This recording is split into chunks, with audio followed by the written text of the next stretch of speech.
अच्छा जी, अब आ जाएं स्टमक की सिक्रीशंस पे। This one diagram is wonder. अगर ये डायग्राम सारी आपने समझ ली, ये फिगर, तो इंशाल्लाह स्टमक की सिक्रीशंस के एमसीक्यूज आपसे मिस नहीं होंगे। ठीक है, ये गौर से सुने ये डायग्राम, बस स्टमक की सिक्रीशंस डन। ठीक है, देखो सबसे पहले स्टार्ट करो वेगस नर्व से। हमने पढ़ा था ना कि वेगस नर्व की सप्लाई क्या करती है, इंक्रीज करती है सिक्रीशंस को। ठीक है, देखो ये वेगस नर्व से सप्लाई आई। ठीक है, ये एंट्रम है, क्या है, एंट्रम में हमारे पास पड़े होते हैं जी सेल्स, जी सेल्स। ठीक है, ये हमारे पास है जीआरपी। वेगस नर्व की स्टिमुलेशन की वजह से ये जीआरपी इंक्रीज होगा। ठीक है, ये जीआरपी क्या करेगा, जी सेल से बड़ो बोलेगा चलो भाई अब अपना गैस्ट्रिन रिलीज करो सर्कुलेशन में। ठीक है, तो ये हमारे पास क्या है, गैस्ट्रिन रिलीजिंग पेप्टाइड है। ठीक है, गैस्ट्रिन रिलीजिंग पेप्टाइड है। ओके, अब ये गैस्ट्रिन रिलीजिंग पेप्टाइड एंट्रम में जो जी सेल्स होते हैं उनसे कहेगा गैस्ट्रिन रिलीज करो। अब ये गैस्ट्रिन के दो काम। एक काम क्या है, ये डायरेक्टली जाएगा बॉडी में पड़े हुए पेराइटल सेल्स। बॉडी में पड़े हुए पेराइटल सेल से क्या क्या चीज़ें रिलीज करवाएगा, HCl, एसिड है ये ना, और साथ इंट्रिंसिक फैक्टर। अब इंट्रिंसिक फैक्टर पे भी एमसीक्यूज आता है। ठीक है, इंट्रिंसिक फैक्टर पेराइटल सेल से रिलीज होता है, पेराइटल सेल से।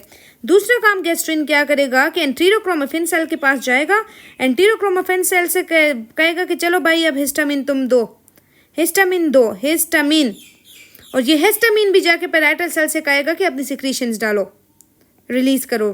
ठीक है, so this histamine will act on parietal cells and in turn parietal cell will increase the release of HCl and intrinsic factor. Understand? So gastrin effects are of two types, one directly and one through histamine. अच्छा, अब हमारे पास इसीलिए जब हमारे पास acidity का issue होता है ना, एसिडिटी का, ठीक है, तो हम क्या कहते हैं, हिस्टामिन ब्लॉक कर देते हैं। ठीक है, H2 रिसेप्टर ब्लॉक कर देते हैं, H2 रिसेप्टर ब्लॉकर्स देते हैं ना, जिसे हम कहते हैं सिमेटाडीन। ठीक है, वो इसी एक्शन के थ्रू यहाँ पे स्टॉपेज करता है, यहाँ पे ब्लॉक करता है। ठीक है, सिमेटाडीन। अच्छा, अब देखो दो एक्शन से पेराइटल सेल ने ये चीज़ें रिलीज की। अब हमारा जी सेल भी कवर हो गया कि जी सेल ने गैस्ट्रिन रिलीज किया। ठीक है, और पेराइटल सेल ने HCl और इंट्रिंसिक फैक्टर रिलीज किया। गैस्ट्रिन कहाँ था, एंट्रम से, और वो बॉडी के पास है पेराइटल सेल्स। ठीक है, एक दूसरी चीज़ बॉडी के पास होती है जिसे हम कहते हैं चीफ सेल्स क्या करते हैं, पेप्सिनोजिन रिलीज करते हैं। पेप्सिनोजिन इनएक्टिव फॉर्म है।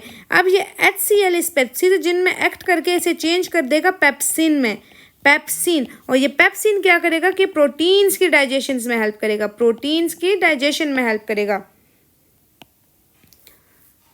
ओके। अच्छा, फिर एंट्रम के पास एक और सेल्स होते हैं जिसे हम कहते हैं म्यूकोजा सेल्स। ये गैस्ट्रिक सेल्स जो गैस्ट्रिन जो है ना, ये इस म्यूकोजा सेल पे भी एक्ट करके म्यूकोजा को इंक्रीज करता है म्यूकोजा। इसीलिए हम कहते हैं कि जब भी गैस्ट्रिन रिलीजिंग ट्यूमर होगा, गैस्ट्रिन ज़्यादा होगा तो क्या होगा, म्यूकोजल हाइपरट्रॉफी होगी,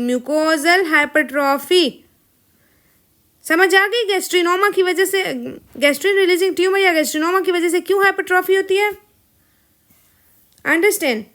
अब आ जाओ जी, पाइलोरिस में हमारे पास एक सेल होते हैं डी सेल्स। वो डी सेल्स रिलीज करते हैं क्या, सोमेटोस्टेटिन जो हर चीज़ के लिए इनहिबिटरी है, हर चीज़ पे नेगेटिव इफेक्ट डालता है, हर चीज़ को इनहिबिट करता है, चाहे वो कौन से भी हार्मोन हो। स्टमक वाला क्या करेगा, ये गैस्ट्रिन को इनहिबिट करेगा, CCK को भी इनहिबिट करेगा। और जो पैंक्रियास से सोमेटोस्टेटिन आ रहा है वो इंसुलिन और ग्लूकागॉन को इनहिबिट करेगा, इंसुलिन और ग्लूकागॉन दोनों को इनहिबिट करेगा। ठीक है, फिर आ जाओ जी ड्यूडिनम में। ड्यूडिनम से जो इंपॉर्टेंट सेल्स है ना, आई सेल्स, आई से याद रखो IC। ठीक है, आई कैन सी या IC मतलब क्या हुआ, आई सेल से CCK रिलीज हो रहा है, CCK। ठीक है, दूसरी हमारे पास है S सेल, S से सिक्रिटिन, S सेल से सिक्रिटिन रिलीज होता है, और K सेल से GIP। ठीक है, K सेल से GIP। ये सारे हार्मोन्स अभी मैं सिर्फ रिलीज बता रही हूँ कि किस किस लोकेशन से हो रहे हैं। अब इनके फंक्शंस और वो सारी चीज़ें हम आगे पढ़ेंगे। ठीक है, कहाँ से रिलीज हो रहा है ये, K सेल से GIP, S सेल से सिक्रिटिन, आई सेल से CCK। ठीक है, अच्छा अब आ जाओ जी गैस्ट्रिन पे। अब गैस्ट्रिन हमारे पास क्या होता है कि जी सेल्स ऑफ एंट्रम जो है वो गैस्ट्रिन को रिलीज करते हैं। Gastrin consist of 17 to 34 amino acids, 17 से 34 तक अमाइनो एसिड्स होते हैं, ठीक है।